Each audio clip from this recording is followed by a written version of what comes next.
Hello, everybody. Welcome to Live Code Tuesdays. My name is Caleb. I'm a software engineer here at Fermion, and I'm happy to be hosting the Live Code Tuesday today. Today, we're going to be welcoming one of our interns, Andrew, to the stage, and he's going to be sharing with us about a plugin he helped build, and we'll be doing a little demo for everybody today. So super excited to get into it. And we'll get Andrew up on stage here. Hey, Andrew, how you doing? Hey, everyone. Doing well. How are you? I'm doing good too. Awesome. So, maybe you can tell us a little bit more about yourself to start, Andrew. Where you're from, how long have you been working at Fermion? Love to hear about that. Yeah, so I'm currently based in the very north of Utah, just a couple out. Oh, sounds like there's some wild echo. Yeah, I'm chatting with them to try and figure that out. Hopefully it's not on my end here. But yeah, keep going here. Right on. So yeah, I'm based in very north of Utah, just a couple of hours away from Idaho, and just a couple minutes from Idaho. And I've been at Fermion since May of this year, so just a few months, and was brought on as a solution engineer. So having a chance to build out lots of different demonstrations for potential customers, just playing around with Spin, getting familiar with it. It's been great.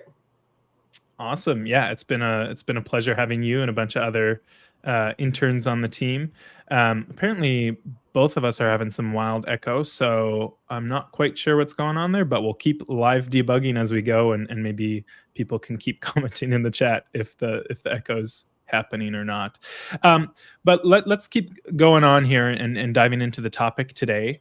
The plugin that Andrew has built and that we wanted to share today is called Spin OTel, and it's a plugin that makes it super easy to interact with the OTel resources within Spin.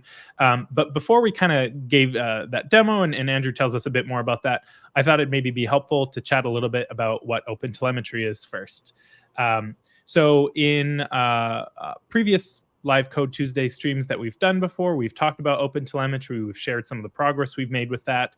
And so Spin has great support for OpenTelemetry. And I've said the word 15 times. What is OpenTelemetry? Well, OpenTelemetry is a standard around making adding observability to your application super easy. And so observability is things like having traces of what's going on in your application or metrics about what's going on in your applications, looking at things like the logs. And OpenTelemetry is this kind of vendor agnostic standard that helps you to collect and understand these metrics, this telemetry coming out of your system.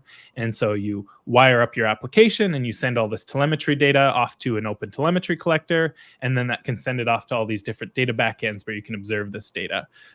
So if you're curious, I'll drop a link for the docs into the chat here, and people can check that out.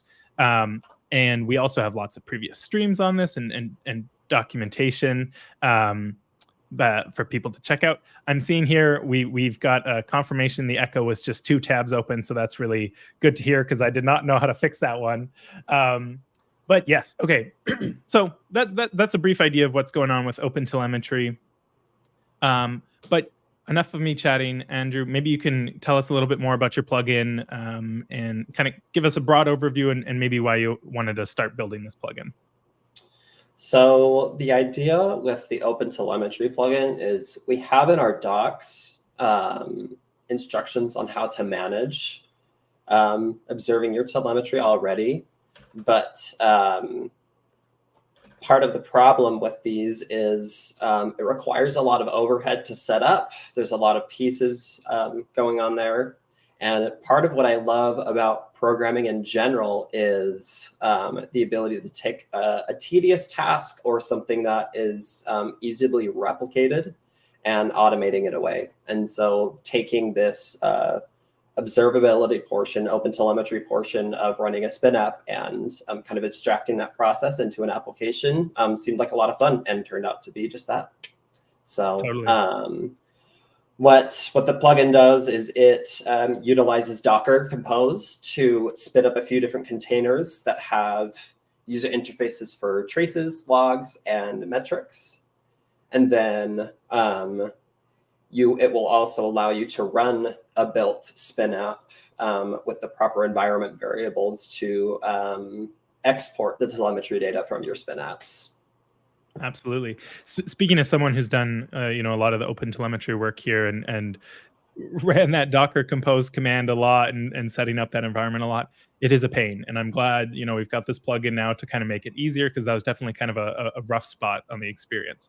So how about you go ahead and share your screen here, and we can jump into a demo and folks can kind of start to get a better idea of what this plugin looks like. Yeah, you bet. All right, so before I actually jump into downloading the plugin and working out of the terminal, which is where we're going to be spending most of our time, I just wanted to do a quick walkthrough of the application we're going to be using. So this is using Go, and we just have a few different kinds of logging messages that'll demonstrate the log features that we have using Grafana, which is the UI we chose for our OpenTelemetry interface. And then yeah, so we've got something that's just a basic fmt.println, or it's comparable to console.log or print in Python. I'm just going to jump in here quick, Andrew. Do you mind bumping the font size a little bit? You can either do Control plus or that'd be perfect. Yeah, that's perfect. Is that a little bit easier to see? Okay, right on. Thank you. So yeah, just standard console.log style print. And then we're doing a standard out log print line, and then a couple of standard errors. This last one will just terminate the application or stop the runtime on it. So we'll be able to see what that will look like as well. Yeah, but let's go ahead and jump into building this. Let me see if I can zoom in on this. Yeah, perfect. Okay, so just like always, I'll run the spin build. That'll take just a moment to get everything together, create our binary.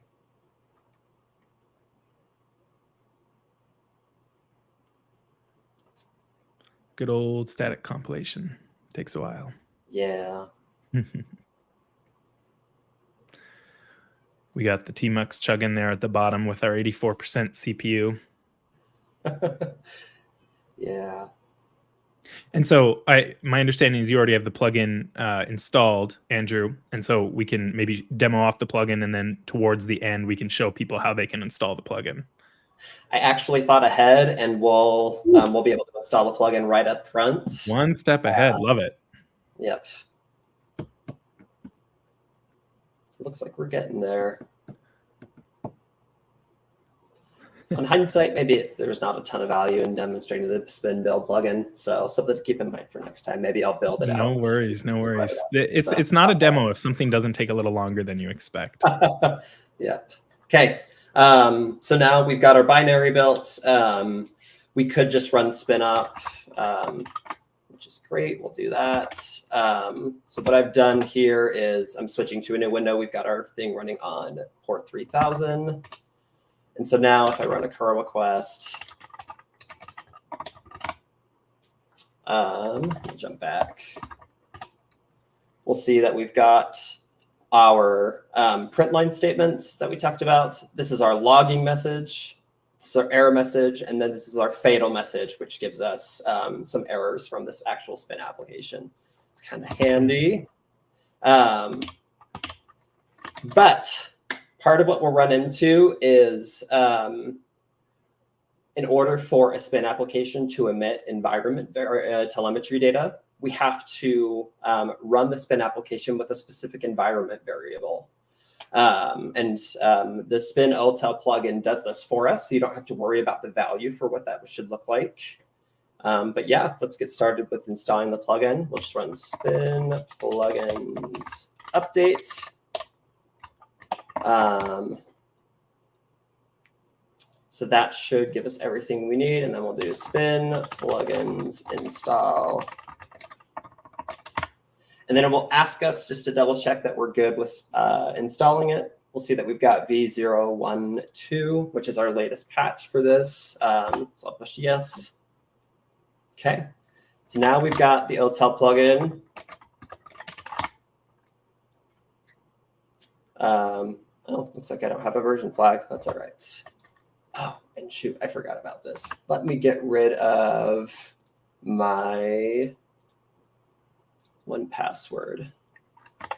Okay, so now that we're here, what I want to do is we're going to do this the wrong way first so you can see what kinds of error messages that will come up if you haven't properly configured your OpenTelemetry environment. So let's run spin OTel up.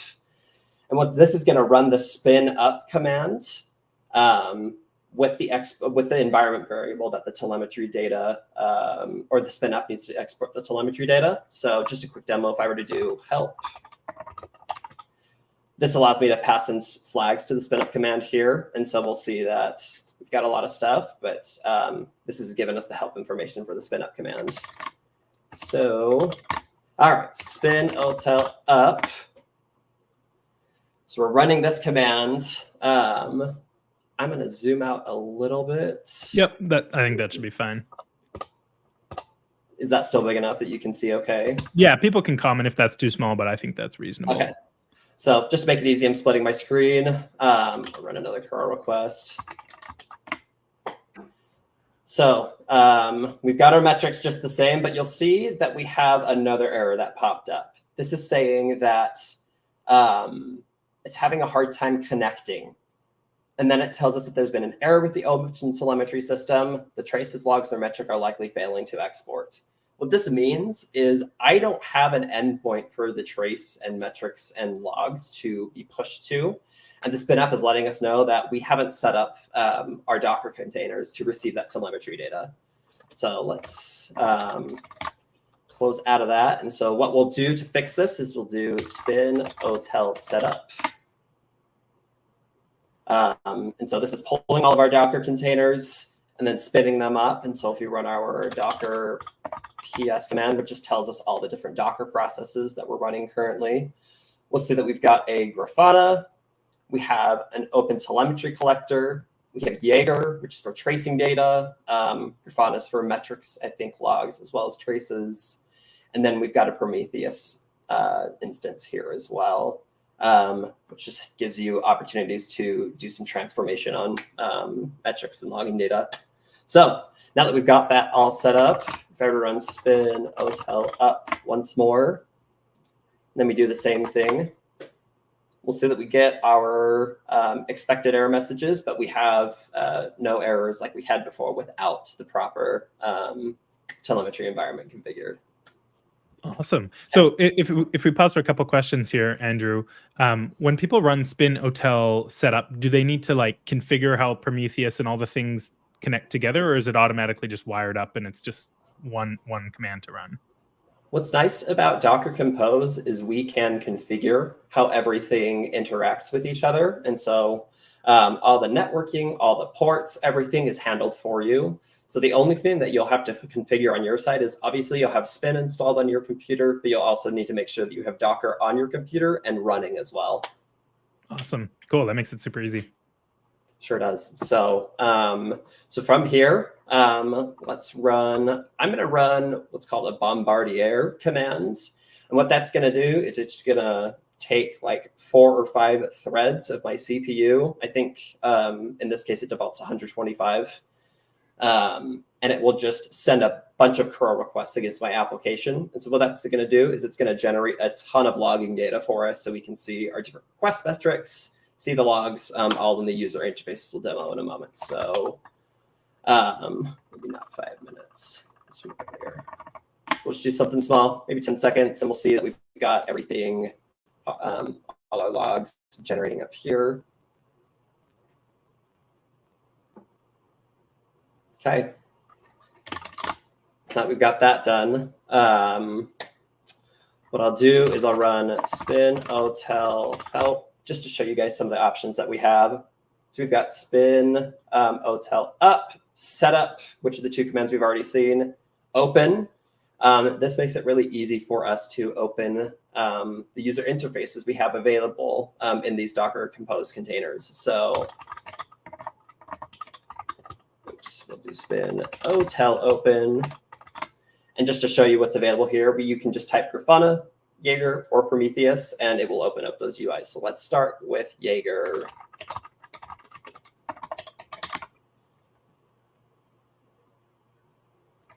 And you'll see what just happened was my browser automatically popped up. And so whatever the browser you've set as your default will open up with our localhost and port. If you run into an issue with stuff not being able to open properly, you might have another application running on this exact port. So make sure that you're double checking that. Like I mentioned earlier, Jaeger is utilized for traces. And so here you'll see that we already have our spin service populated.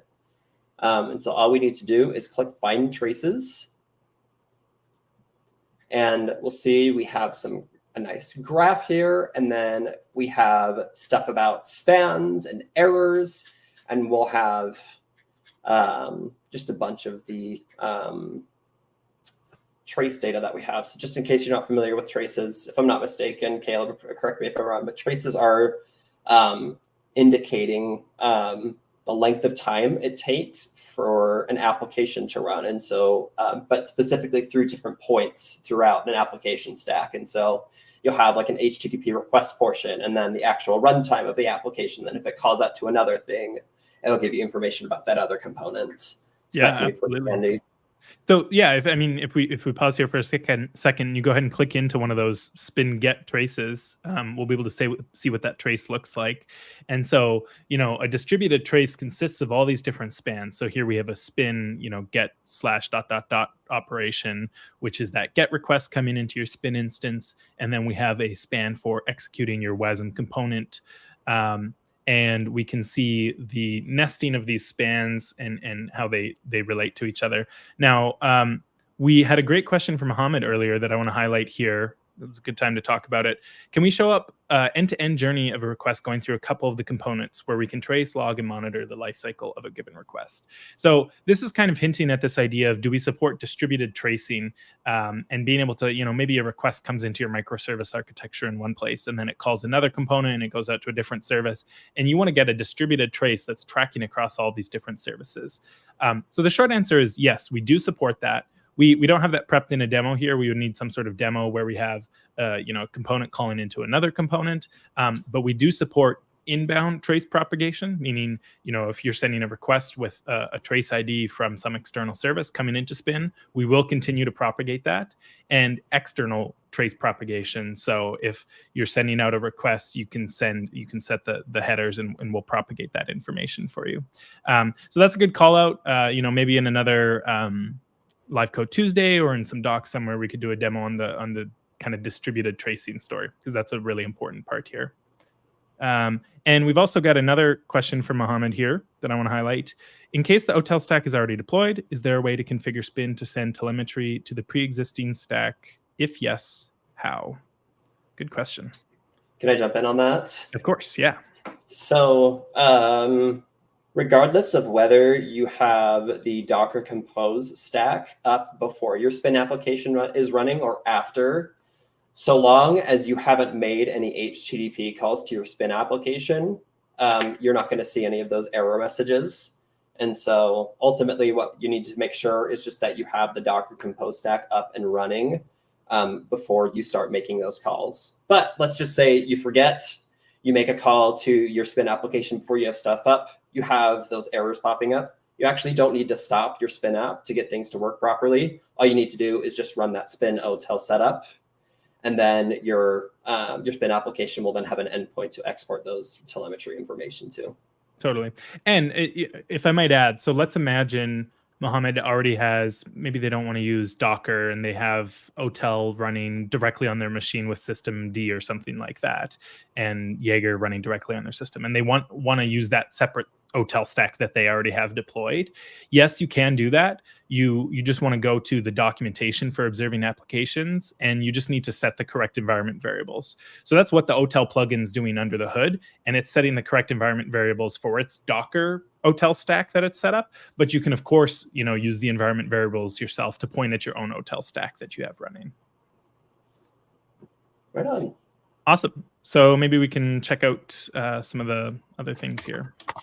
Okay, so the other user interface I wanted to demonstrate was Grafana. So we can do similar to Jaeger, Spin OTel open. Interesting, it opened in a different window. So let's pull that over. All right, so there's a lot of options for Grafana. We're only going to be doing a pretty simple demonstration of what you can do. But the first place I want to go to is the Explore tab. This is where you can go to find logging information. And so when you are selecting this, just make sure you're selecting low key as the data site or data source. For our label, we'll just need to select a label feature, which is our job, our spin. So once we have both those set up, we'll click Run Query. And so if we scroll down, what we'll see is a bunch of lines, and some of them are red. These indicate errors, and these gray lines are just to standard out versus standard error. And then you'll see we've kind of got this JSON information, which gives us information about the spin version, what language the telemetry SDK is running on. And then most important, we've got our messages in our body. And so what's nice about being able to use logs and things like this is you'll see here I've got a prefix formatted. So you can kind of help separate different kinds of log information if you need. And that's all available here. And we just have a ton because we generated a lot of logs earlier with that Bombardier command. So that's logging information. And then you'll see they've given us some log volume graph as well. So yeah, that's logs. If we were to jump over to metrics, what we'll do is we'll go to the dashboards portion. We'll create a dashboard. We'll add a visualization. We'll want to select from Prometheus. And then we have a lot of different options here. You'll see that under the metrics, we have a few different metrics we can select from. I'm going to open this up just to show. So we've got error counts that we can look at, request counts, and then target information. And so maybe we'll start with error counts. And then we've got label filters we can select. So job or signal, let's do job, spin. Let's run that query. And let's make this maybe last 5 minutes. So you'll see that we've got lots of errors running, and that stays pretty consistent over time. If I were to clear this out, let's look at maybe request count total. And you'll see this gives us a few different options. We can do by component ID, app ID, job, or trigger type. Our trigger type in this case would be HTTP. We have a Redis trigger. I think, do we have other triggers, Gib? I think there's an MQTT trigger as well. Yes, so default supported HTTP and Redis. You can have all sorts of other triggers as like trigger plugins that you can tie into Spin. Those would not be instrumented with metrics unless the creator of that plugin actually instrumented it. Okay, right on. So yeah, let's just do by component ID here. And you'll see I have telemetry demo. That's the name of the component. And if I had a few different components in my Spin application, I would have a few different options from which to select. So let's run that query here. So maybe extend this a little further. So we'll see that my request count was at 0 for a little bit of time and then shot up like crazy. And that stayed consistent here. So there are our metrics. Awesome.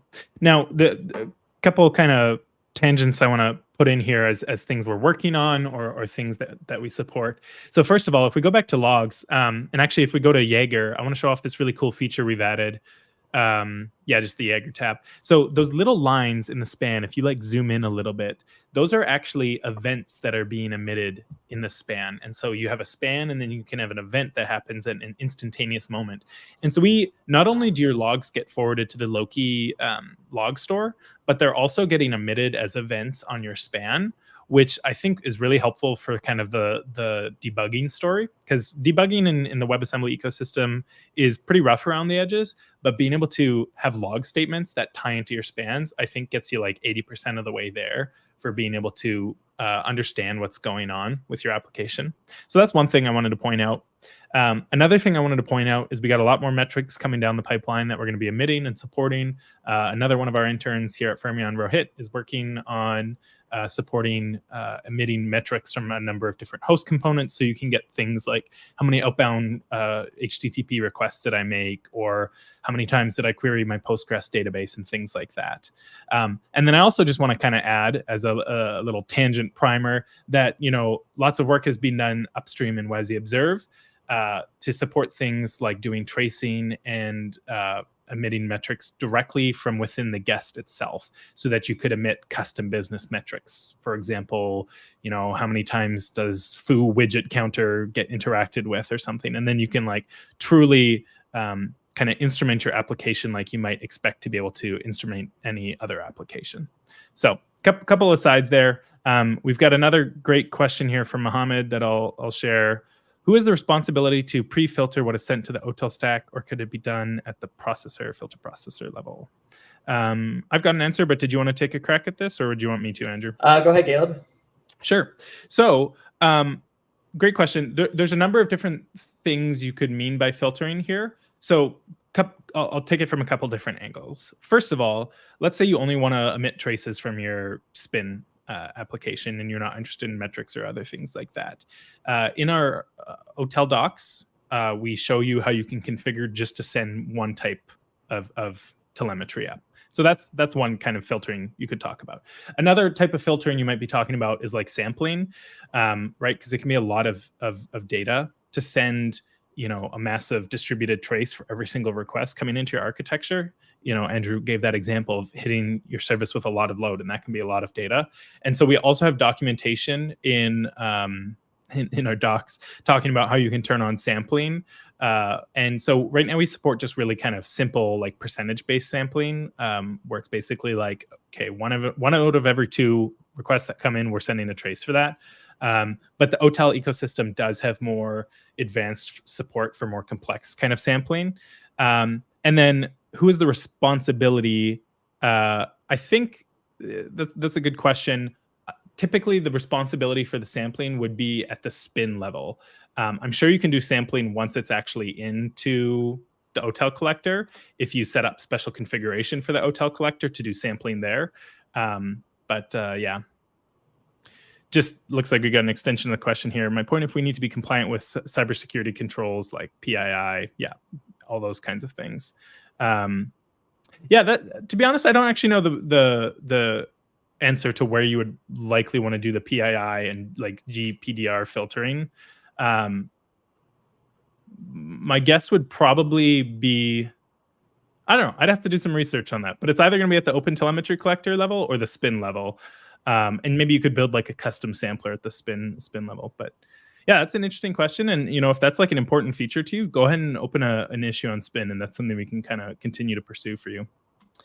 Awesome. Let's keep going on the demo here. Did you have more you wanted to show, Andrew? Honestly, we're just kind of wrapping up. So let me clean this up a little bit. So I've canceled a Spin application, but if I'm ready to be done with my telemetry stack that I have running, it's pretty easy to get this done. All we need to do is Spin OTel cleanup. And what this does is it will filter your Docker PS processes for all of the applications that are running off of that Spin OTel setup command. And so if you have other Docker processes running, it's not going to take everything down. It's only going to take down the processes that we're utilizing for the OpenTelemetry stack. So if we were to double check this again, Docker, we'll see that we have no processes running because we've cleaned up. So I think that is everything that we have currently supported for the OTel plugin. If there are things that you guys notice that you felt would be helpful in your developer workflow or things like that, feel free to jump on our GitHub. Let me grab the link for you guys there. I've actually got it memorized, so we'll do github.com/ Awesome. Just put that in the chat and I'll throw that up on the screen here. Perfect. Yeah, so this link is to the source code for the OTel plugin. So feel free to review that if you guys would like, or add issues if you would like to see new features. But yeah, been super excited about getting this pushed out and grateful that we're able to get it to work. Totally. Now, just to end here, I thought it might be kind of fun to chat a little bit about what it's like developing plugins for Spin. So Spin supports plugins, obviously. We just spent 30 minutes talking about one of them. Talk a little bit about your experience. What was it like? How do you develop? How does it work to develop a plugin for Spin? So plugins are neat because I can have something work with my Spin CLI, just work with that Spin command. So in a lot of ways, I don't have to come up with a brand new alias or something like that on my computer to run an application that I wrote. And what I've loved about developing these Spin plugins I've worked on two so far is how easy it is. We have some documentation on our developer page that walks through how you would work with the Spin plugins. One of our software engineers, Ivan Towson, created something called Pluginify, which allows you to create an application locally, and then you can you'll have some configuration files set up, but ultimately you can have an application running on your stored locally on your computer, and you can install this this plugin that you've created onto the Spin CLI, and it just makes it super easy for testing. Or if it's just not something you feel like sharing with other people, you can just keep it on your computer alone. So actually testing and creating the Spin applications was super simple. It was just the business logic that I had to spend all the time figuring out. So I enjoyed how easy that was. Totally. I think the plugin system in Spin is great. And it's like so much room for creativity because Spin's just running another binary. So you can really do whatever you want with it. And so we've seen some really cool things come out of plugins. And I don't know if people know this, but we actually use plugins for some of the kind of more important internal commands. So for example, Spin Cloud is not anymore built directly into Spin, but it's just a plugin that we use. So yeah, highly encourage people kind of checking out plugins, either playing with some of them that they find, or maybe spending some time to try and build one yourself. More than happy to help out on the Discord with that process. Again, great interaction here from Mohammed. Maybe you touched on it, how the plugin get distributed, packaged. Is it an OCI image or is it the final Spin app? Let me pull up some tabs and then I'll share my screen again. Let's do. Perfect. Okay. So let me present my screen here.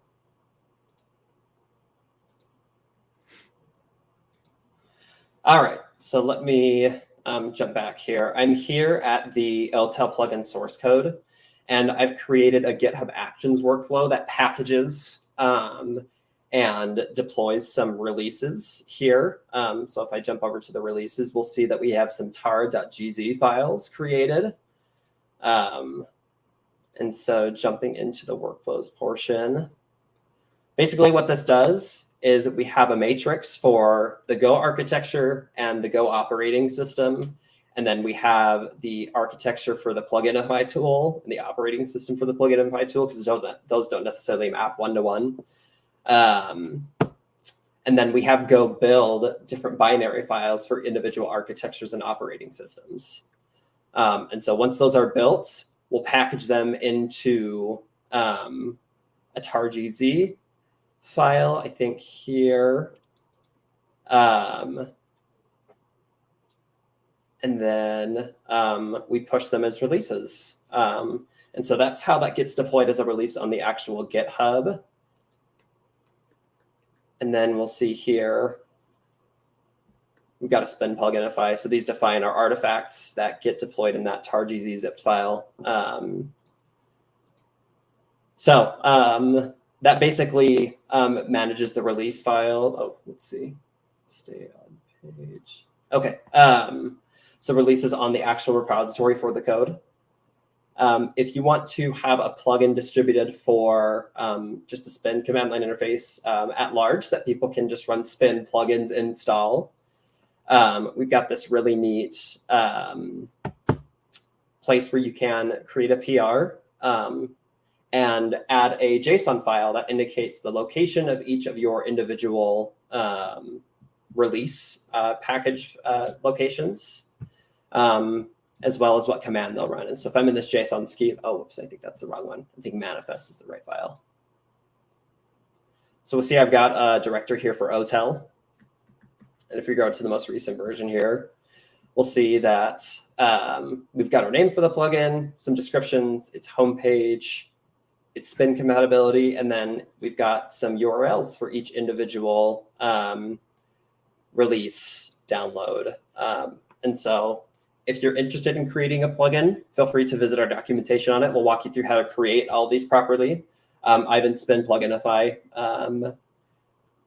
software has some really neat features that make it super easy to do something like this without having to manually type everything out. So yeah, that's how we packaged and distributed our plugin. Awesome. Cool. Well, unless there's any other questions from people, I think that's a great place to wrap it up. Thank you so much for taking the time to demo this plugin and build this plugin, Andrew. I know internally it's something we've wanted for a long time. So it's great to have someone excited about doing that and shipping that feature. You know, I'll drop a link here in the chat. Feel free to get involved in the community, folks. If you have questions, if you want to learn about plugins, if you're confused about OTel, really anything, you just want to chat, hang out, join our Discord. It's a great place to get involved in the community. But thanks for attending, everyone, and thanks for your time, Andrew. Yep, thanks. Glad to be here. All right. Thanks, everybody. Bye-bye.